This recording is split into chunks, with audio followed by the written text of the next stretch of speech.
The winter twilight came early in Pittsburgh.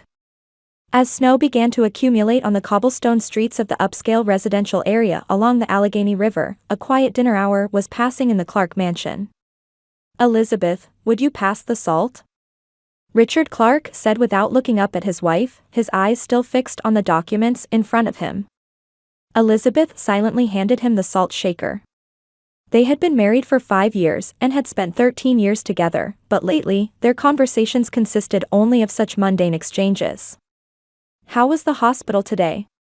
Richard finally looked up from his papers. His voice contained more exhaustion than concern. Elizabeth answered with her gaze still lowered to her plate. "The same. No change." Her voice was soft, but the weight of her words spread throughout the dining room.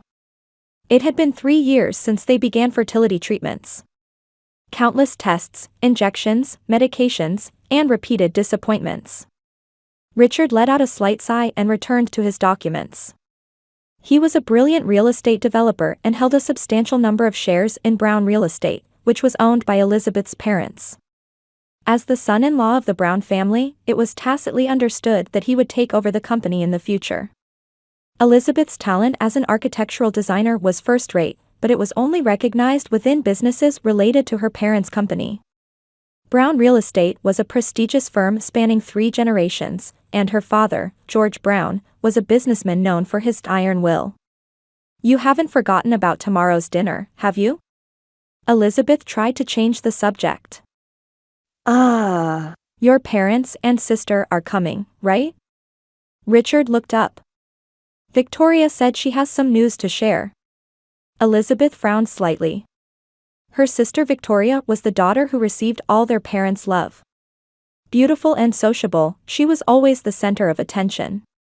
In contrast, Elizabeth was reserved and quiet by nature. The sisters were so different that it surprised everyone around them. "I see. She's probably accomplished something wonderful again," Elizabeth said sarcastically. "Last month she was boasting about setting record sales figures for Dad's company's big project." "Victoria really is talented," Richard said with genuine admiration. "Becoming the head of the sales department at her age is no small feat." Elizabeth continued eating in silence. She understood the hidden meaning behind Richard's words. Victoria was the perfect daughter. She had a career, beauty, and above all, a body that could bear children. The phone rang, and Richard got up from his seat. Elizabeth could hear him speaking in a low voice in the kitchen. She gazed at the snowy landscape outside the window, wondering how her life had come to this. When she met Richard in college, he was the most brilliant student in the architecture department. They shared the same dreams and passions. After graduation, they had planned to start a small design firm together. However, George spotted Richard's talent and brought him into Brown Real Estate. Gradually, Richard's dreams were replaced by the future Elizabeth's parents had envisioned for him. Elizabeth had objected, but eventually compromised and decided to become involved in the family business herself. "I promised to play golf with Victoria next week," Richard said when he returned. "She wants to discuss some new clients in New York." Elizabeth didn't look up from her plate. "I see. Why don't you come along?" Richard suggested, but his words lacked sincerity. "Thank you, but I have a fertility treatment scheduled," Elizabeth replied flatly. Richard fell silent. Elizabeth could see disappointment on his face. They had once dreamed of having children together. Now, that dream had created a deep divide between them. "Have your parents said anything?" Richard carefully chose his words. Elizabeth gave a bitter smile. "Oh, of course. Mother said last week that I should change fertility specialists." "And father?"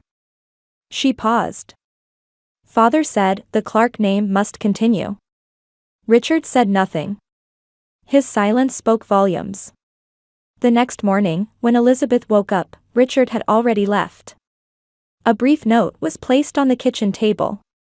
"Can't get home early today. Have a meeting with Victoria. Don't wait up for dinner." Elizabeth carefully folded the note and threw it in the trash. Snow continued to fall outside the window. She took out her cell phone and called her doctor. Dr. Schmidt, good morning. This is Elizabeth Clark. If you have time this afternoon for a consultation. Yes, thank you.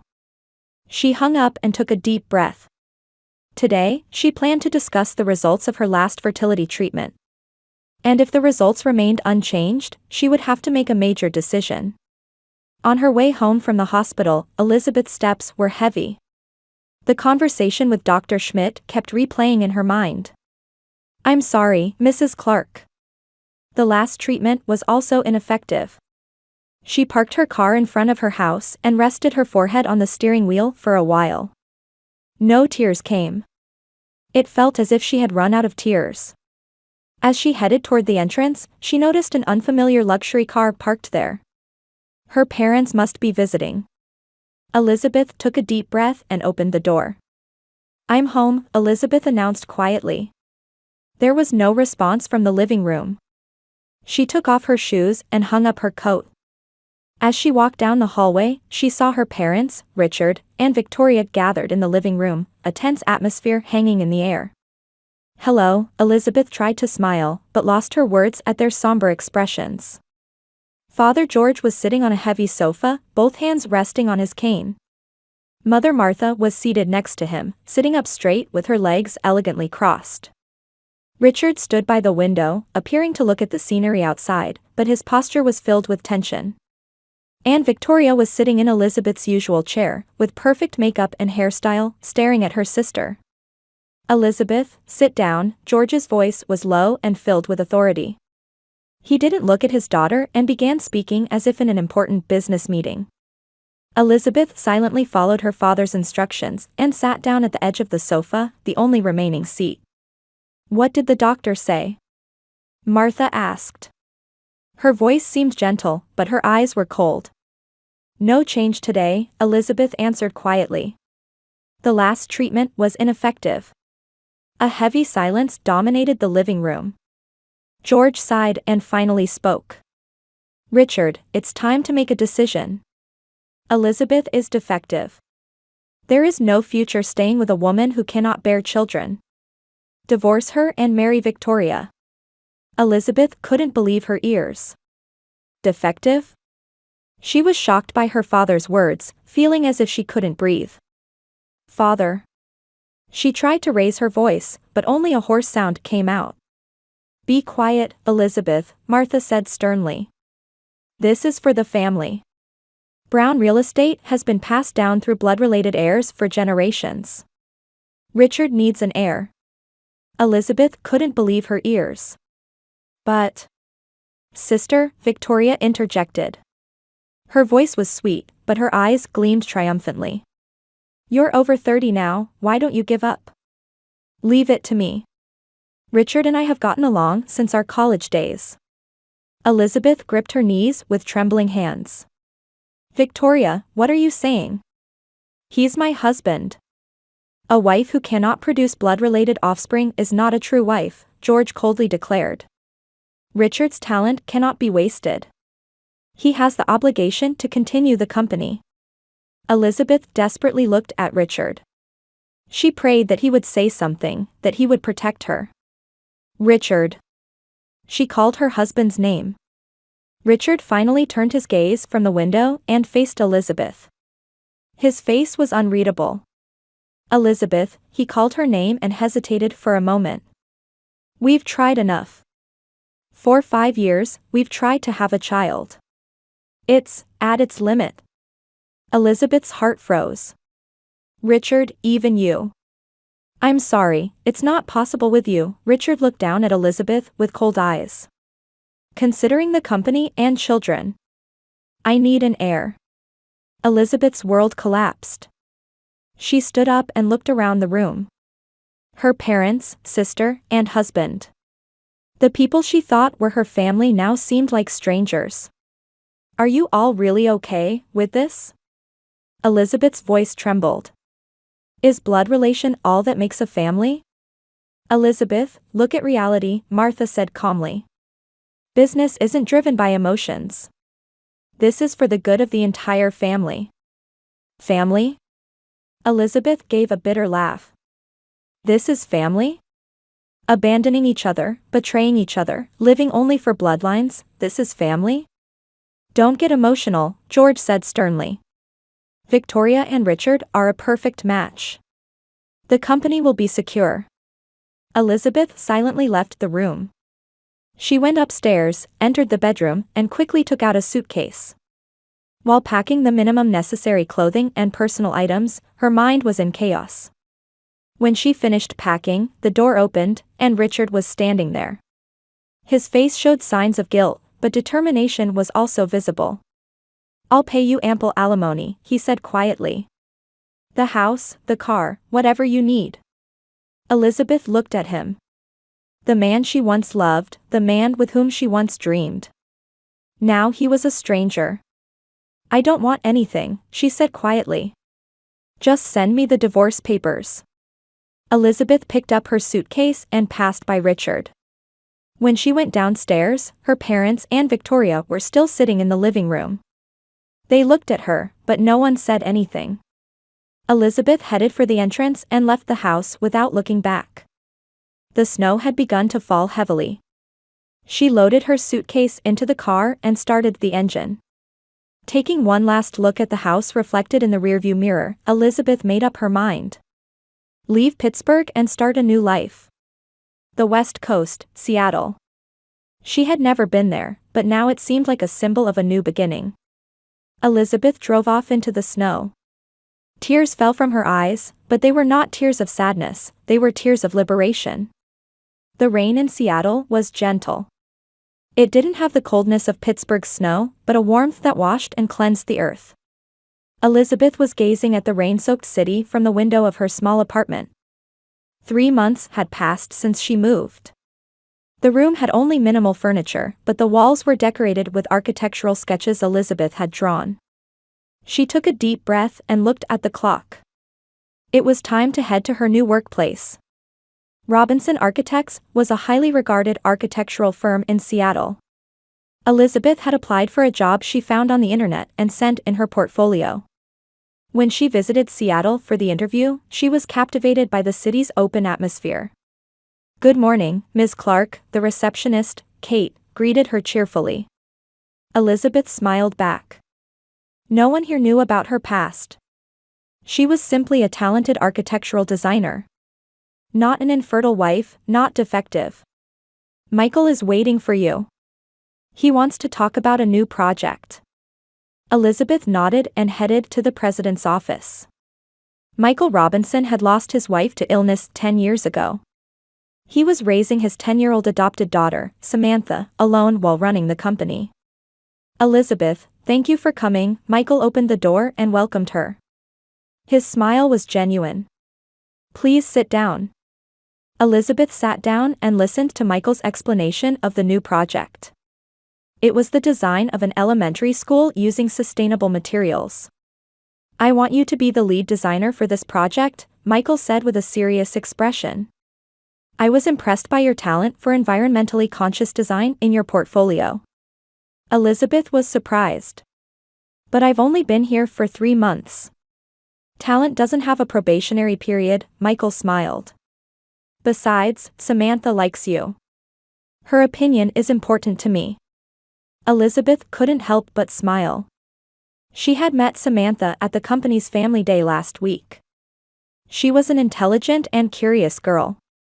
Thank you. I'll do my best. That evening, as Elizabeth was about to leave the office, she heard a small voice. Elizabeth. She turned around to see Samantha standing there with her school backpack. Michael was right behind her. I'll tell you what I learned at school today, Samantha said excitedly. And I want to see the buildings you designed too. Elizabeth looked at Michael. He shrugged with a troubled expression. Sorry, Samantha wants to talk with you. If you don't mind, how about dinner for the 3 of us? Elizabeth hesitated. But looking at Samantha's expectant eyes, she couldn't find a reason to refuse. I'd be delighted. They had dinner at a small Italian restaurant in Seattle. Samantha vividly talked about what happened at school, and Elizabeth answered her questions. Michael watched their interaction with warm eyes. Did you know me before I was born? Samantha suddenly asked. Michael gently stroked his daughter's hair. No, Samantha. We met when you were 5. Do you remember? Elizabeth couldn't hide her surprised expression. I'm adopted, Samantha said proudly. Dad chose me. Michael smiled. More accurately, we chose each other. On the way home, after Samantha had fallen asleep, Michael explained to Elizabeth. After his wife passed away, he suffered from loneliness. Through a friend's introduction, he participated in a foster parent program and met Samantha. Her parents had died in a traffic accident. Blood ties don't matter, Michael said quietly. If there's love, that's family. Elizabeth felt her heart tighten. Her family had only thought about bloodlines and property. From then on, the time Elizabeth spent with Michael and Samantha increased. On weekends, they would go to the park, watch movies, or sometimes cook together. Elizabeth helped Samantha with her homework, and Michael gave opinions on her designs. After half a year had passed, Michael invited her to dinner at his home. After Samantha went to bed, he gathered his courage and confessed his feelings. Elizabeth, I like you. But I don't want to rush you. You must have a past, and I have responsibilities. I just wanted you to know. Elizabeth was touched by his sincerity. For the first time, she talked about her past, her marriage to Richard, her infertility issues, and the rejection from her family. It was painful to put into words, but at the same time, it was liberating. Michael listened silently and finally took her hand. You are not defective. You're a wonderful woman. Blood ties don't make a family. Love makes a family. At those words, Elizabeth couldn't stop her tears. A year later, Elizabeth and Michael got married. Friends of Michael's and new colleagues Elizabeth had met gathered at the small church for the ceremony. Samantha wore a wedding dress and walked down the aisle scattering flowers. I have the best dad, and from today, the best mom, Samantha proudly declared before the guests. The guests responded with warm smiles and applause. Elizabeth understood the true meaning of family for the first time in her life. Not blood ties, property, or social status. Respecting each other, supporting each other, and loving unconditionally is what creates a family. 3 months after the wedding, Elizabeth noticed changes in her health. Morning sickness, unusual fatigue. She nervously went for a medical examination. Congratulations, Mrs. Clark. You're pregnant, the doctor announced with a smile. Elizabeth gasped. But I am. I was told I was infertile. Sometimes when couples adopt a child, they are released from psychological pressure and conceive naturally, the doctor explained kindly. In your case, stress was probably a major obstacle. Returning home, Elizabeth told Michael and Samantha. Michael embraced her, and Samantha jumped around excitedly. I'm getting a brother or sister. Really? Samantha's eyes sparkled. Yes, really, Elizabeth answered, and the 3 of them hugged. During a checkup 5 months later, Elizabeth learned she was expecting twins. She lay in bed, placing her hand on her stomach. You are very loved, she spoke softly. It doesn't matter whether there are blood ties or not. We are family. Outside the window, Seattle's gentle rain continued to fall. Elizabeth closed her eyes and smiled at the ironic turn her life had taken. The moment she thought she had lost everything was actually the beginning of finding what truly mattered. Sophia, Harper, make sure you hold hands, Elizabeth called out to her twin daughters while holding a shopping basket. The 2-year-old twins, with golden curls and bright eyes, were wearing identical light blue dresses. Mommy, I want that. Sophia pointed to the candy aisle. No, after lunch, Elizabeth answered in a gentle but firm voice. The large shopping mall in the Seattle suburbs was bustling with weekend shoppers. Michael and Samantha approached from behind Elizabeth. Samantha had become a responsible older sister. Mom, can I buy this book? Samantha asked, showing a science book. Of course, Samantha, Elizabeth smiled. It will help with your college preparation. College is still far away, Michael laughed.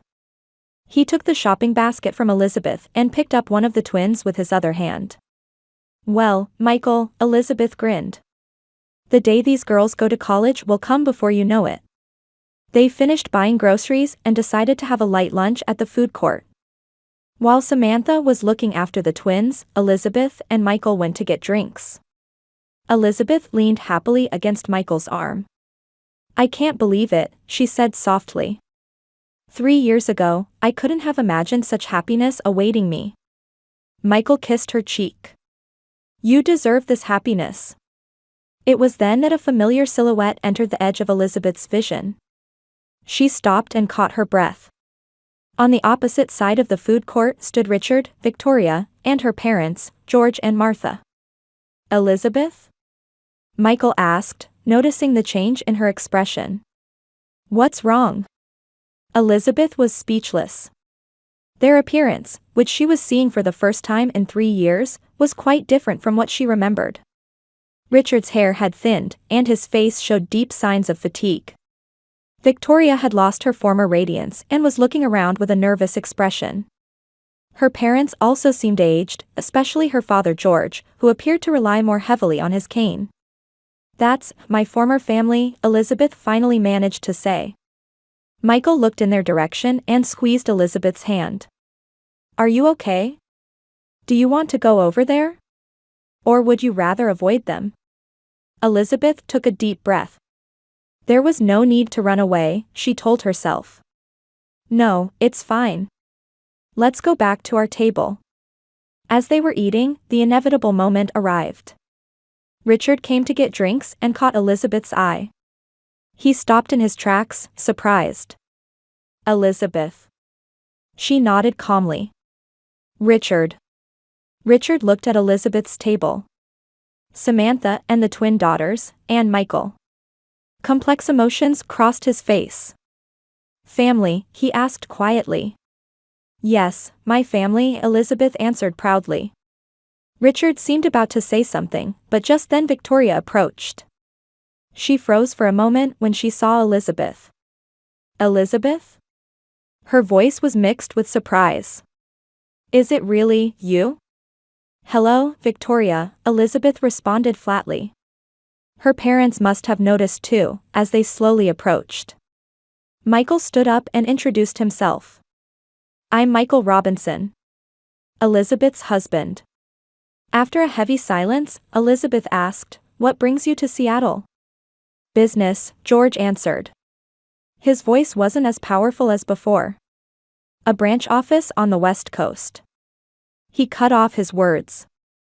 How are you doing? As you can see, very happy, Elizabeth replied. The twins looked at her and smiled. Children. Martha said with surprise. Yours. Yes, my children. Sophia and Harper, they're 2 years old, Elizabeth said proudly. But you were. Victoria began, quickly swallowing her words. Elizabeth smiled gently. Infertile? Yes, I was. But sometimes medical miracles happen. Won't you sit down? Michael suggested. Let's talk a bit. They sat at the adjacent table. Samantha was looking at them with curious eyes, but when she noticed Elizabeth's glance, she devoted herself to keeping the twins entertained. You look well, Elizabeth said. However, happiness or satisfaction did not come through in their expressions. Business is going through difficult times, George said in a tired voice. The real estate market is changing rapidly. Your company? Richard asked Elizabeth. Robinson Architects. Michael is the president, and I'm the chief designer, she answered. We've gained a reputation for environmentally friendly architecture. I'm glad your talent is being recognized, Martha smiled faintly. After a silence, Victoria suddenly spoke up. We can't have children. Elizabeth stared at her in surprise. Ironic, isn't it? Victoria gave a bitter smile. I too have become defective. Richard frowned uncomfortably and looked away. Elizabeth was at a loss for words. Have you considered adoption? She asked quietly. George objected, Richard answered shortly. Without blood ties. Blood ties aren't everything, Elizabeth looked toward Samantha. She's Michael's adopted daughter. She's our family. Congratulations, George said, but his voice was mixed with envy. You were stronger than we thought. Elizabeth held Michael's hand and smiled. Strength can't be found alone. It's found because you have people who support each other, a true family. The company? Richard abruptly asked. Brown Real Estate is not doing well. I heard, Elizabeth answered. It's been talked about in Seattle's real estate circles too. Won't you help us? George suddenly said. With the power of your new company. Elizabeth took a deep breath. There was no anger left in her heart. She only felt sorry for them and had the conviction that her choices had been right. There are things I can do, she said slowly. But there are conditions. They looked at her with expectation. Understanding that blood ties and profit alone don't make a family. And rebuilding a family in the true sense. Elizabeth said nothing more and stood up to return to the table where her family was. Michael put his arm around her shoulder and Samantha waved. The twins smiled happily seeing their mom. She looked back just once over her shoulder. Her former family was staring at her in bewilderment. This wasn't a reunion for revenge or to show off. Elizabeth had chosen to live her happiness. And that was the greatest victory. Welcome to the Robinson Family Initiative, Elizabeth gripped the microphone and looked out at the gathered people. The new multipurpose hall in downtown Seattle was filled with families considering adoption and supporters. In the 5 years since the reunion at the shopping mall, her life had changed even more. We are a family bound by love, not blood ties, she continued. And we want to share that experience with many of you. Michael stood on the stage and came to her side. His eyes held a light of pride. The Robinson Family Initiative supports families considering adoption and also works to improve the foster care system, Michael added. We believe all children have the right to be loved. The NPO that Elizabeth and Michael had established had grown rapidly over the past 3 years. Their activities were featured in the media and touched the hearts of many people. After the lecture, Elizabeth was talking with a woman in the corner of the venue. It was Victoria. Sister. Elizabeth, Victoria corrected herself. Her expression no longer held the arrogance of the past. You were right. Richard and I got divorced. Elizabeth nodded quietly. Victoria and Richard's marriage had ended 2 years ago. She had heard that Richard eventually started throwing the word defective at Victoria too. The company? Elizabeth asked. Bankrupt, Victoria said flatly. Father had a heart attack, and mother is working part-time. Pride, property, everything is lost. Elizabeth held her sister's hand. But you can start anew. Victoria looked at Elizabeth with tearful eyes. Can you forgive me? I said terrible things back then. The past is the past, Elizabeth said kindly. What matters is what you choose now. Could I work at your NPO? Victoria asked shyly. If there's something I can do. Elizabeth smiled. Of course. Can you come tomorrow? On the opposite side of the hall, Samantha was playing with the twins, who were now 7 years old. 18-year-old Samantha was preparing for college, planning to study child psychology. Michael returned to Elizabeth. Your parents? They're coming to our house tomorrow, Elizabeth answered. It's their first time meeting us, but I want them to understand what I value. Michael embraced her. You're a wonderful person.